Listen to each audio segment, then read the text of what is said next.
በርካታ የታሪክ ተመራማሪዎችና ጸሐፊያን ኦሮሞ አሁን በአፍሪካ ቀንድ አካባቢ ከሚኖሩ ብሔሮች ጥንታዊና ቀድሞ መስፈር የቻለ እንደሆነ ይገልጻሉ። አንድ መሰረቱ የጥንት የቤተ መንግስትና ቤተ እምነት ጸሐፊያን ዲስኩር የሆነ መረጃ ግን ኦሮሞን ከውሃ እንደፈለቀና እውነት እንኳን በማይመስል መልኩ ስሎታል። ይህ ሐሳብ አሁንም በብዙ ኢትዮጵያውያን ወንድሞቻችን ዘንድ አለ። በርካታ የኦሮሞ ሕዝብ ታሪኮች ኦሮሞ ባልሆኑ ጸሐፊያንና የታሪክ ተመራማሪዎች ለዘመናት ተጣመውና ተጭበርብረው ቀርበዋል። ከነኛ አንዱ የኦሮሞና የመደወላቡ መስተጋብር ነው። አቶ አደምቲና ለ30 ዓመታት ስለ መደወላቡና የኦሮሞ ሕዝብ ታሪክ ያጠኑትንና ያገኙትን እውነታ እንደሚከተለው አቅርበነዋል። አሁን የምንገኘው መደወላቡ በሚባል ቦታ ነው።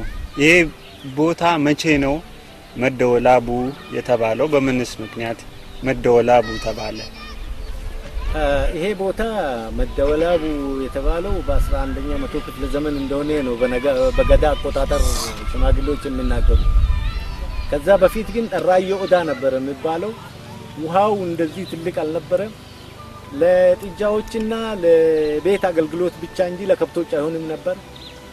እንዳጋጣሚ የሆነ ሰው ቱምሳሳ ዋቀዮ የሚባል ህልም ያይና በአባ ገዳ ወላቡ ጉዮ ዘመነ መንግስት ውስጥ ከአጢያት የነጹ ሽማግሌዎችና ህፃናት እንደውም ቃሉ የሃይማኖት አባት ይሄንን ቦታ ቢቆፍር ትልቅ ውሃ ይመነጫል፣ ለከብትም ለህዝብም ሁሉ የሚበቃ የሚል ህልም ስላየ ጧት ሄድና ለአባ ገዳ ይነግራል። አባ ገዳ በህልሙ መሰረት ወደ 7 በጎች ታርደው ቃሉን አሳምኖ ቃሉ ይሄ የሃይማኖቱን አባት አሳምኖ ማሳመኑም ራሱ ችግር ነበር። ምክንያቱም የኦሮሞ ሃይማኖት አባት መሬት አይወጋም፣ እንጨት አይቆርጥም፣ መጥፎ ነገር አይናገርም። ጦር ስሙን የጦርን ስም አያነሳም፣ ጩቤ ስሙን አይነካም። ሱሉዳ ነው የሚለው ጦርን መጥፎ ነገር አይናገርም።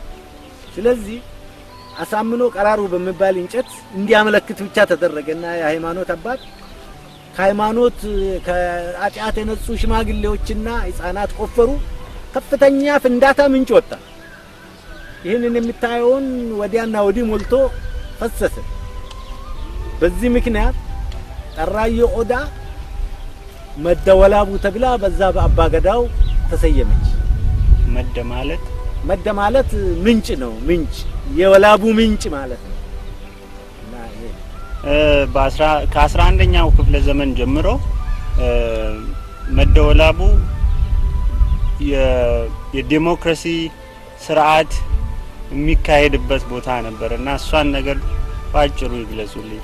እንዴት መሰለ? ይሄ የገዳ ስርዓት በየ8 ዓመት አምስቱ ፓርቲዎች አምስቱ ገዳዎች ስልጣናቸውን በሰላማዊ መንገድ የሚረካከቡበት ቦታ ነው እና የሃይማኖትና የአስተዳደር ማዕከል ነው።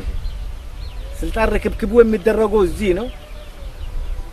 በጣም ሰላማዊ በሆነ መንገድ መጨረሻ ላይም የመደወላቡና ኦሮሞን በማያያዝ ብዙ የተባሉ ነገሮች አሉ።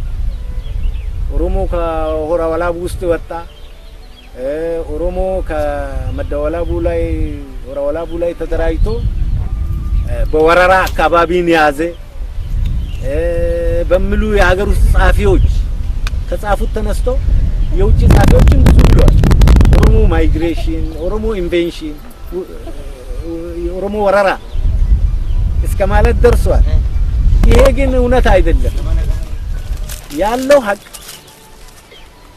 ኦሮሞ በ16ኛው መቶ ክፍለ ዘመን መጀመሪያ ላይ እዚህ አካባቢ ተደራጅቶ እዚህ መደወላቡ ላይ ከሰሜን ሲገፋ መጡ።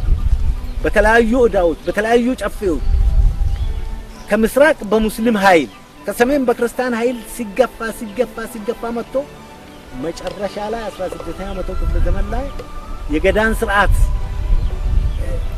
በማደስ እዚህ ላይ ተደራጅቶ የራሱን ቄሮች ከ24 እስከ 40 ዓመት እድሜ ያሉትን በጦር ውርወራ አሰልጥኖ በፈረስ ጉግስና ጦርነት አሰልጥኖ በማሰማራት የራሱ መሬት ባለቤት የሆነበት ቦታ ነው።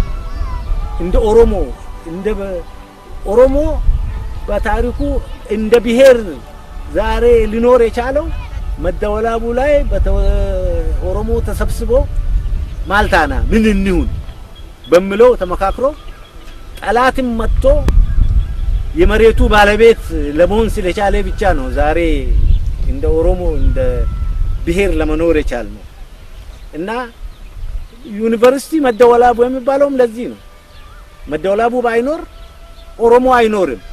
መደወላቡ በኦሮሞ ሕዝብ ዘንድ ከፍተኛ ክብር ያለው ኦሮሞ የተደራጀበት የተወሰደበትን መሬቱን አስመልሶ እስከ ጎንደር ድረስ ሄዶ 71 ዓመት ጎንደርን አስተዳድረዋል። ያንን የቤተ መንግስት ውዳሴ ጻፊዎች ደግሞ ዘመነ መሳፍንት እያሉ አድበስብሶ የሚያልፉት የኦሮሞ አገዛዝ ዘመን ነበረ ነው። የነራስ ጉግሳ አዋጅን ማስታወስ ይቻላል። ከነገስታት አስተዳደር እጅግ በጣም የተሻለ አስተዳደር የሰፈነበት ነበር። የሰለሞን ዳይናስቲ ስለተቋረጠ መንግስት የጠፋበት ነው ብሎ የተጻፈበት የኦሮሞ ስለሆነ ነው። ያን ጊዜ አስተዳደሩ ኦሮሞ ስለሆነ ነው። ይሄንኑ ነው ለማለት የሚፈልገው ነው። ይሄ ኦዳ ምን እነዚህ ኦዳዎች እንግዲህ ኦዳ ሙርት የሚባሉ እነዚህ ናቸው። እዚህ ስር ነው ኦሮሞ ያንን ውሳኔ ያስተላለፈው። ሀገሩን ከጠላት ለማዳን የሀገር ባለቤትነቱን መልሶ ለማስከበር እዚህ ስር ነው ተማምሎ የተንቀሳቀሰው። ግን እዚህ ላይ መታየት ያለበት ጦሩ የተሰለፈው እዛ ማዶ ነው። ለምን ቢባል ኦዳ ዛፍ ስር ስለ ጦር መነጋገር አይቻልም። ኦዳ የሰላም እንጨት ነው። አንዳንድ ሰዎች አሁን እዚህ ላይ ሊጨምር የሚፈልገው ኦሮሞ ኦዳን ያመልካል የሚባል አባባል አለ። በነገራችን ላይ ኦሮሞ ምንም የሚያመልከው ነገር የለም። እግዚአብሔርን ነው የሚያመልከው። ተራራ ላይ ወጥቶ ተራራውን የፈጠረውን አምላክ ነው የሚያመሰግነው። ወንዝ ላይ ወርዶ ወንዝ የፈጠረውን አምላክ ነው የሚያመሰግነው እንጂ ምንም አይነት ጉደሌ ይሄ እንጨት ነክ ነገር ብረት ነክ ነገር የሚሰገድለት አይዶል የለውም ኦሮሞ ከተፈጥሮ። ኦዳን ለምን እንደመረጠ ሌላ ጊዜ መነጋገር እንችላለን። ይህ ለኦሮሞ ሕዝብ ህልውና መሰረት የሆነ ስፍራ ከህዝቡም ሆነ ኦሮሚያን ከሚያስተዳድራት አካል ተገቢውን ትኩረት አላገኘም። ከ11 እና 12 ዓመት በፊት የኦሮሚያ ባህልና ቱሪዝም ቢሮ ማዕከል ለማስገንባት ሥራ ቢጀምርም ከብዙ ዓመታት በፊት ውስን ሥራዎችን ሰርቶ በውል ባልታወቀ ምክንያት አቋርጧል። የአካባቢውም ነዋሪዎች ስለ ጉዳዩ ሐሳብ መስጠት ታክቷቸዋል።